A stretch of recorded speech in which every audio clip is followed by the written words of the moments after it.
Sunday, what day is it? 11th of May. 15 minutes of flow.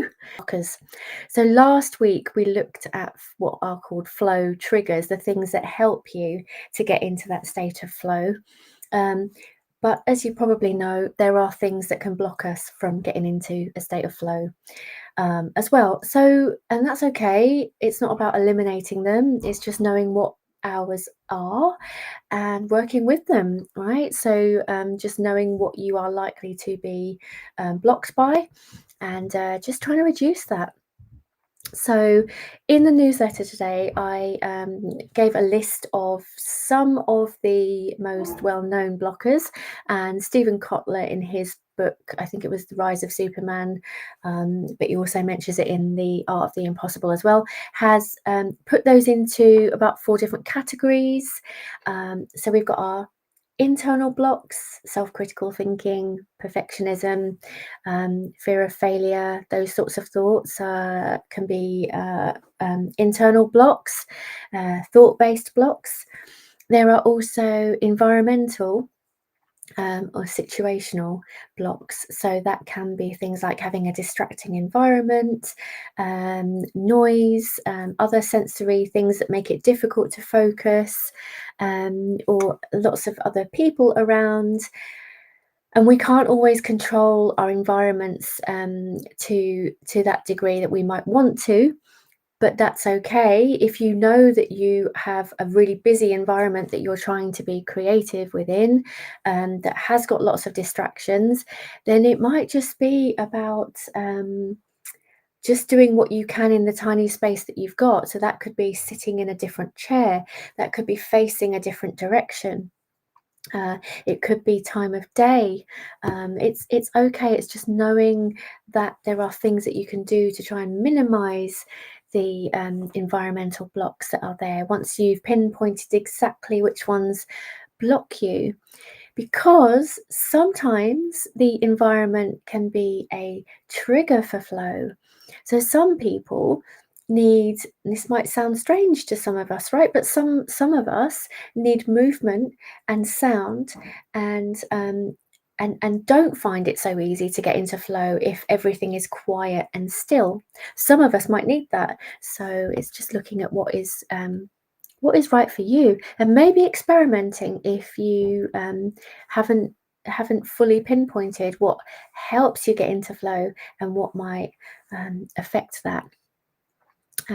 So we've also got behavioral blockers, physiological blockers, and that can be our physical state. So if we're exhausted, we are maybe haven't eaten very well, and are dehydrated. So there's things like that. There's also behavioral habits, being sedentary, lack of movement, reducing our motivation and energy levels, and also maybe are having an effect on our thinking pattern.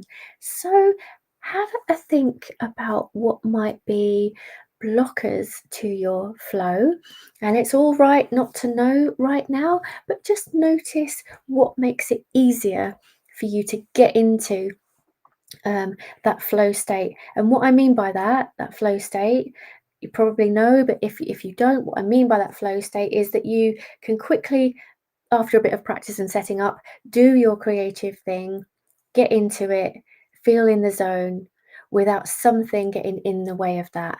So if you do try to do your creative activity and something gets in the way of that, whether that is a thought, whether that is hunger, tiredness, or whether it's noise from outside or something else in the environment, note that down as one of your blockers.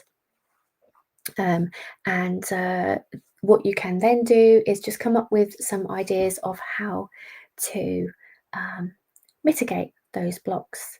And if they are things like thought-based blocks, what you can do for that is come up with another thought to balance out the blocking thought. So if you've got, let's say, perfectionist tendencies or self-critical thoughts that can come in, for example, the editor coming in and saying, oh, that's no good, oh, no, that's too long, oh, you're doing this wrong, oh, that picture's crap, and things like that, is coming from a place of trying to edit the work before you've even created anything. Or it could be that's not good enough, the perfectionist tendencies. Um, all sorts of thoughts from that, when you're trying to create something, it isn't going to be perfect when you are starting out. But the perfectionist in us can get frustrated at that point because of the infancy of a creative thought and action, right? It has to start somewhere. But those thoughts can be blockers, and that's okay. It's not about getting frustrated and eliminating them. It is about having a balance to it. So if you've got one of those thoughts, or you know that you might have thoughts like that, then have something in your back pocket that is a compassionate, encouraging, and supportive thought. And if it is hard to come up with one of those, think about what you might say to a friend if they are trying to do something creative, and they're saying to themselves, "Oh, it's just crap. Everything I do is rubbish." And you're looking at them and saying, "Well, you've literally just started drawing that picture. Um, you're doing your best. You've actually started, right? Last week you weren't doing anything, and look at this. You've actually got something on the page. You've showed up." And you've made a start. So what you might say to a friend, just use that until you can come up with something that feels more accurate for you. You're just wanting to encourage yourself and support yourself like you would do to a friend. So what we're going to do now is have a 2-minute setup. So I'm going to put the countdown on. It's going to have some music with it and a little bit of video. And what we're going to do in these 2 minutes is just grab everything we need and just get it all set up before our 5-minute practice. All right, so I'm going to go grab my guitar. I'll see you in 2 minutes.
Oh, hello. That countdown went straight into the other 5 minutes practice. Sorry about that.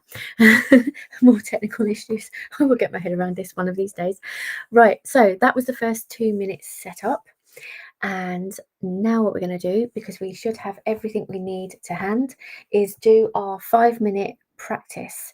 And in this 5-minute practice session, where you are just having an initial practice with whatever creative activity you are doing, what I'd also like to ask you to do is notice the blockers that might be around for you as you start to get into the practice. Just notice any thoughts that come into your mind, the way you feel physically, if that's interrupting, anything in the environment that you might be noticing, and just make a note of that and see if there is anything that you can do to mitigate it, even it out, come up with a different thought to help you. If you're noticing a thought that is blocking you, just be alert to any thoughts or anything in your environment, or anything really that might be blocking you as you are starting your practice. So just look out for that.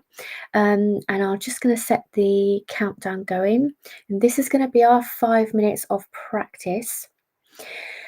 After this, we're going to have a brief discussion of what we noticed, and then we're going to go straight into our 10-minute flow session, which is just doing the thing. All right. So this is our intro into it. This is to make sure that we have a more smooth entry into the flow activity.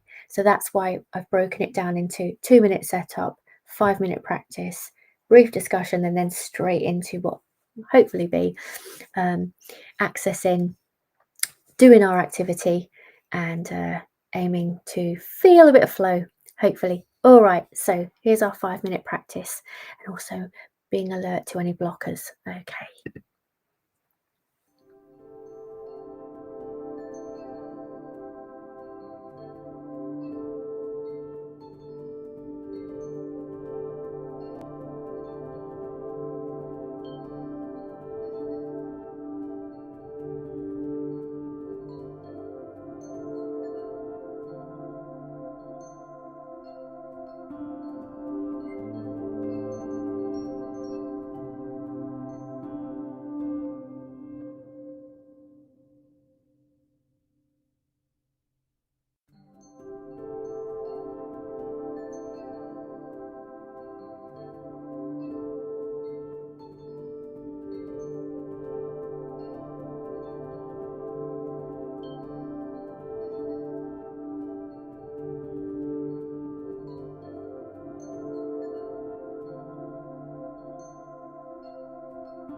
welcome back.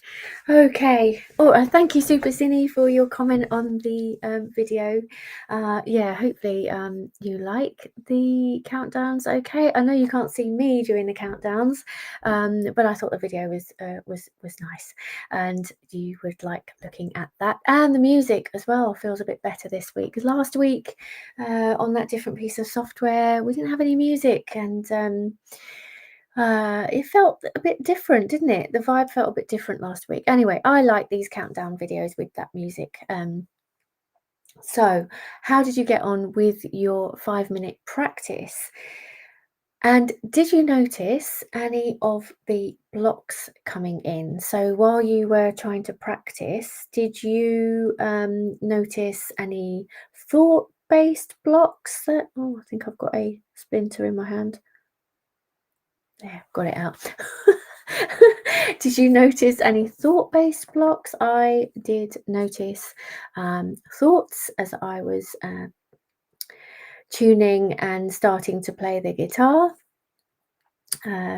So those were mine. I think I also noticed a bit of an environmental block in the place that I'm sitting at the moment. It feels a little bit cramped to be playing the guitar, and so in the next 10-minute session of doing our creative thing, I'm going to move to a different part of the room to do that. So what did you notice during your practice session?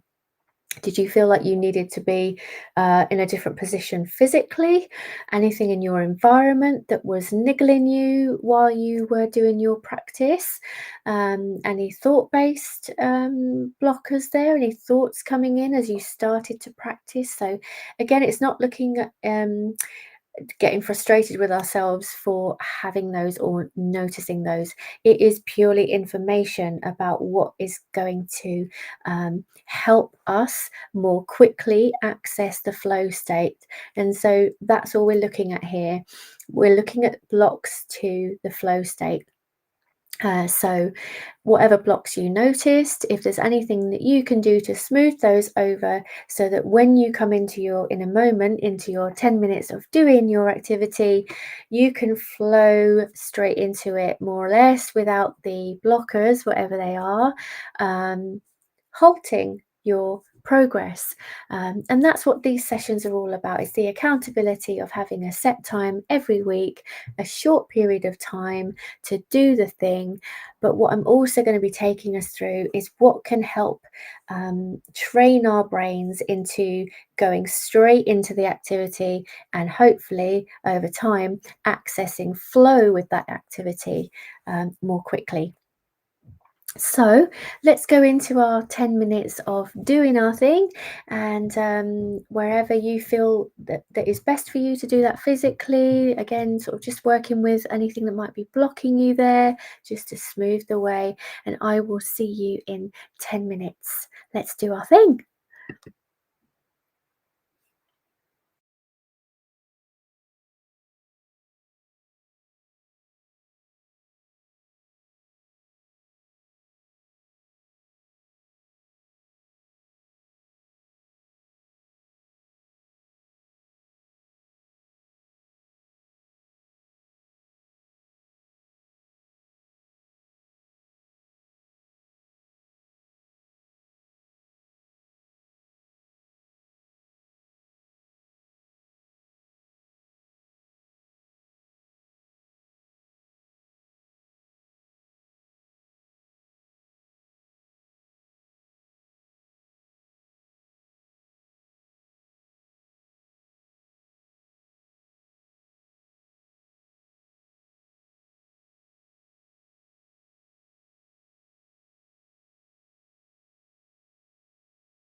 Hello, we are back. So, how did you get on there? I'm curious to know how 10 minutes felt for you and whether you managed to get into a flow, get into the zone. Yeah, what was that like for you? How long did you find it took you before you were able to sort of get into it really, get into the activity? After the 2-minute setup and the 5-minute practice, I found it took me about 4 minutes because I noticed around the 6-minute mark, that's when I started to just gently get into the activity. And my mind was then off of what was actually happening around me, and I was focused on what I was doing. Obviously, I'm focusing on the live stream as well, so half my mind is going to be on that. But I did find that I did get a little bit absorbed in the activity around about the 6-minute mark, and so I guess that shows me that the 2-minute setup, 5-minute practice, and then about 4 minutes to sort of get into the activity. That's what 5, 6, 7, 8, 9, 10, 11 minutes to sort of get into it really. Um, then that'll probably differ for different activities, different days, different people. What was it like for you? Were you able to more or less get straight into the activity, um, or did it take you a few minutes? And did you notice anything that got in the way when you were doing the 5-minute practice? How was that for you? Did you start to notice there that there were any kind of blockers? And then in the actual doing, the 10-minute doing of the activity, hopefully you just managed to shift some of those slightly. So I wonder how you found that today. Whether there were any blockers, you may not have had any, and that's totally fine, right? But it'd be interesting to know how you got on with that. So yeah, you can chat with me in the chat if you can do that. That's great. But what I am also going to do now, because I do find that the weekly journaling, weekly free writing, expressive writing is really helpful for me. So I'm going to go into a journaling session now, and I'm going to put a countdown on for that. So you are welcome to join me if you also like to do journaling, expressive writing, free writing, whatever you call it. So I'm going to put a countdown on for 7 minutes in total. It'll be 5 minutes and then 2 minutes. So yeah, we're going to do that for 7 minutes and then we will come back again. I will be here if you want to chat while the countdown is on as well. So let's do the journaling session for 7 minutes and I'll see you in 7 minutes.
Hello, welcome back after the journaling session. If you journaled, because you could also use the time to keep going with your creative activity as well. But if you journaled with me, then I hope that was helpful. And maybe you journaled about the blockers that you noticed today, because that could be a good thing to write about what you noticed, what helped you get into the creative activity quicker, or anything that got in the way there of that. So I guess just it would be great to hear from you. Um, Super Zinni. I take it everyone is different with how they experience flow, but maybe everyone is the same when it comes to getting started. That's a difficult bit. And that's really interesting because I think it is about getting started. How we do that without distractions, without blockers. And this is where the flow triggers and the flow blockers come into play, and just noticing what those are so that you can use them to get into the activity a bit quicker. And so, again, this is what this 15 minutes of flow is about. It's trying to work on accessing that flow state a little bit more smoothly and a little bit quicker, without things throwing us off, or lengthening the time that it takes to get into that activity, which can be a problem because if it takes too long to get into it because of distractions, because of blockers, because of perfectionist thinking, whatever those blockers are, if it takes too long to get into that activity, then we are likely to either get frustrated, maybe not have time to do it, or just get thrown off track with what we were intending to do. And then before you know it, you haven't done the thing, another day or another week or another month has gone past, and the momentum's not there either. And that's another important part of this, isn't it? So, whatever helps us to regularly get into the thing smoothly so we can do the thing and hopefully access the flow state while we're doing the thing. Because whatever we choose individually to do, we're mostly doing that creative thing because we enjoy it, and usually because that magical state of flow is in there somewhere. Um, so, hopefully, you found that that was helpful in some way to either notice the blockers, or maybe the 2 minute setup and the 5 minute practice helped to hopefully smooth the way into doing the activity a bit quicker when you did come to do it. And we've got 10 minutes to do the activity at the moment, but we will be increasing that so that we can get to the 15 minutes. Over time. So I guess it's we're kind of ramping up to that 15 minutes of flow, but at the moment it's 2 minute setup, 5 minute practice, 10 minute doing the thing, just to try and get some practice at breaking it down in that way. And then maybe next week we could try 2 minute setup, 5 minute practice, 15 minutes straight in to doing the thing for 15 minutes. I don't know. We'll give it a try and we'll see if that feels too long, too short, or what it's like for you. So we'll do that next week. And it'd be great to hear from you. If you get my newsletter, feel free to send me an email over the week to let me know how you got on. That would be great. And any suggestions you've got as well. If there's anything about this timing wise that you would tweak that didn't quite work, or you want to make some suggestions, that's totally fine. Let's just make it work for all of us, right? So that is it for today, and hopefully you got to do your thing, and not put it off. I have managed to change the strings on my guitar. I've also changed the strap, and I've got back to playing it again, so I'm feeling really happy with the progress there. So yeah, hopefully you are too. And I will see you next Sunday. Have a lovely week, and bye for now.